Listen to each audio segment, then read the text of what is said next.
Welcome back. So now that we know what servant leadership is, how do we become a servant leader? As with anything in leadership behavior or organizational practice, there's no silver bullet. But at the core of becoming a servant leader is reorienting the way you think about leadership. The role models we often see in the media, and even in real life, are most commonly more stereotypically authoritarian leaders. The chosen ones who have an innate right to rule, who decide things unilaterally and expect others to follow unquestioningly. These leaders see themselves as the most important person in the organization or team, and everyone else is replaceable. But a servant leader is almost the exact opposite. The servant leader sees the people who work with and for them as each individually important. The servant leader does not seek to lead for power or authority or influence, but rather to build what's around them, to enable others to thrive, to give others as much opportunity as possible. The servant leader thinks of others before themselves and sees themselves as personally responsible for the welfare of others. This is a full 180 from the way most of us were taught to lead. And yet, servant leaders, while they never ask for nor expect the loyalty and trust of others, they earn it and receive it because of their demonstrated commitment to those others.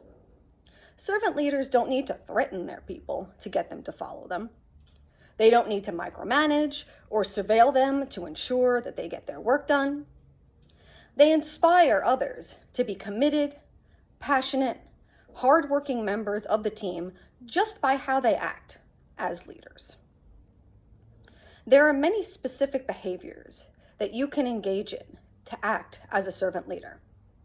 Some of these are always being there for your team members when they're in need, giving them the space and safety to take risks, treating mistakes as learning opportunities, actively working to understand the skills, desires, and passions of each person, and seeking out growth opportunities for them that meet their unique needs, putting their names forward for opportunities, ensuring their work is visible to any senior leaders you have access to, enabling them to address the needs of their personal lives with flexible working and adaptability, and much more.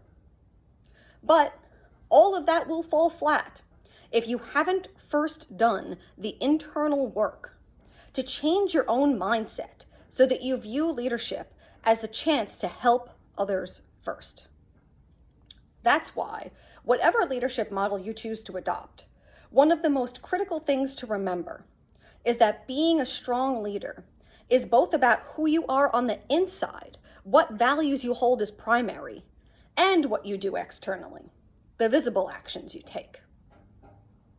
Next week, we'll discuss an earlier model of leadership that bears some similarity to servant leadership, but has some important differences too, and consider what benefits each can bring to your approach.